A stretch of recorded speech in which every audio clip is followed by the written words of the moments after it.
Yeah,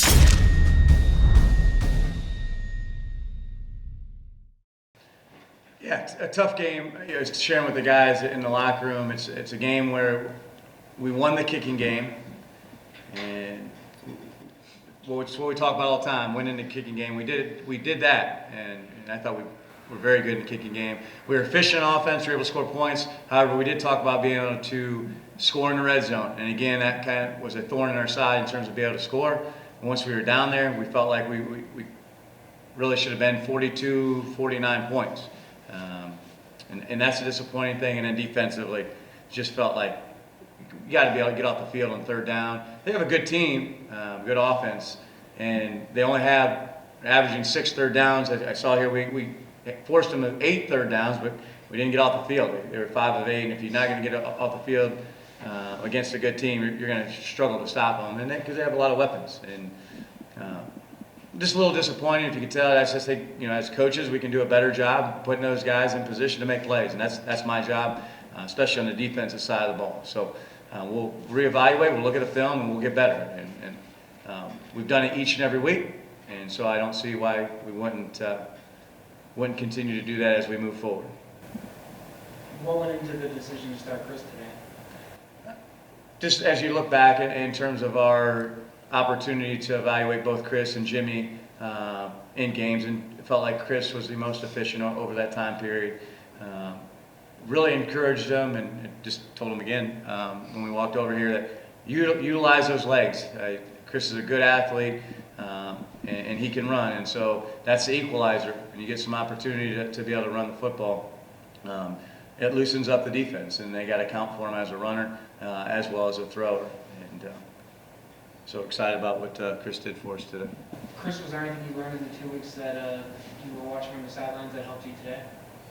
Yeah, I would say just being patient, just trusting the offense for the most part. It just gave me time to kind of sit back and reflect, and I just kept working on it though. Like, I acted like I was a starter every day, just trying to work and trying to get back to that role. But it just, I went back to my strength of, running the ball a little bit during practice and stuff like that, and just going to, just playing confident. That's the main thing. When was the last time you had a 74-yard touchdown run? I don't think ever. Okay. Coach, was this the team that you were expecting defensively to show up today?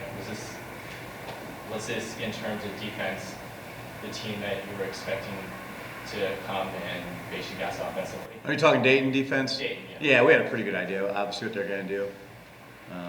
So that helped. I mean, there's no doubt about that, and it helped them as well. So there's advantages on both sides, for them and for us, that familiar with how people are going to attack you. But that being said, we're going to know each and every week. There's only so many things you can do, so many blitzes you can have, so many fronts. So it's still football, and you have to be able to execute. Ollie, that kick return for a touchdown, I know you probably didn't start the league playing, but how did we kind of develop there? What did you see from your perspective as it unfolded?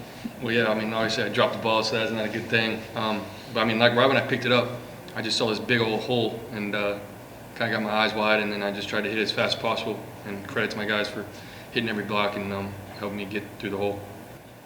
Did the offense have a different feel a little today for you guys? Because it seemed like throughout the boxes, it seemed like you guys were a lot more efficient. Yeah, for sure. I think we had a really good week practice, probably our best week offensively, just confidence-wise and just executing game plan. And so coming out, I could just feel it in the huddle. Like Chris, when he's confident, we're all confident. And it was a lot more fun out there today because it kind of felt like we found ourselves offensively. So it was a lot of fun. I'm excited to get back to work next week.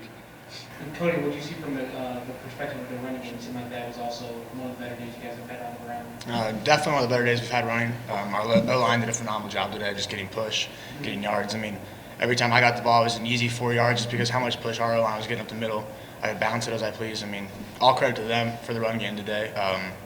But yeah, I'm excited we were able to establish the run a little bit. I think it opened up the passing game and just helped our offense a little bit more. How do you guys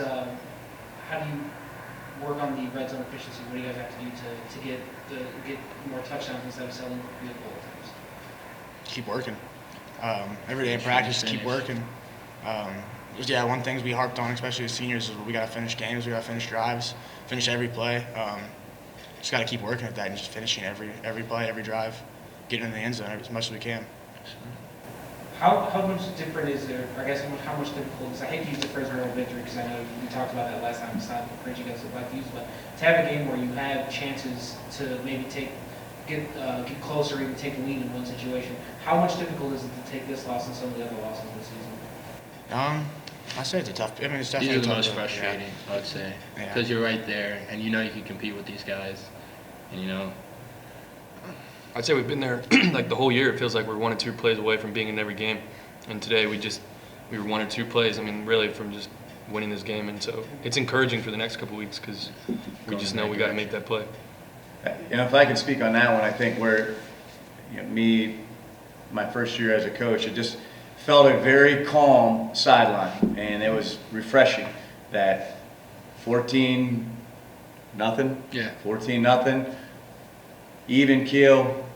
Hey, we're going to get through this. Stay the course, and that's what we did. We just kept chopping, and then put ourselves in position 28-21 to get a stop and have a chance to win the game. And then that's what you ask each and every week. Give yourself a chance to win the football game, and that's what I felt, and that's encouraging. No moral victory, but encouraging, and it's a credit to them. I just shared that with them in the locker room. What kind of challenges does Troutman from Dayton present for the defense? He's just big, strong, and fast. I mean, he's projected to be an NFL prospect. It's just give and take, defensively in terms of, you can put 2 guys on him, but it's rob Peter to pay Paul, and so it's give and take and how you want to try to defend them, and it creates some tough matchups. There's no doubt. And you kind of touched on this a little bit just a second ago. How do you kind of toggle everything, all the positives from today, and take that into the game next Saturday? Just do what I always tell these guys all the time. I'm just extremely honest with them. I tell them what they're doing well and what they're doing wrong, and they appreciate that. And so when I tell them the good things, they believe me, and when I tell them things that we could get better at, they believe me, and that's what we do. We're just honest with ourselves, honest with where we're doing and where we're going, and we're going to continue to improve, and we're going to be we're going to take steps to be a pretty darn good team as the season moves along. And we're excited. Hell, look at shaking their heads like, yeah, we're going to do those things. Coach, after going 7-0 in the first half, what did you guys tell the guys in the locker room that got you guys to score 21 in the next half? Well, if you really look at it, we move the ball. You just got to make the plays when you have the opportunity, and we did that more in the second half. So when the play presents itself, you have to be able to make it. And that's just what we did. It did a little bit better job of. However, we still left 2 or 3 touchdowns on the field, and that's what we get. That's what we'll be thinking about all night tonight.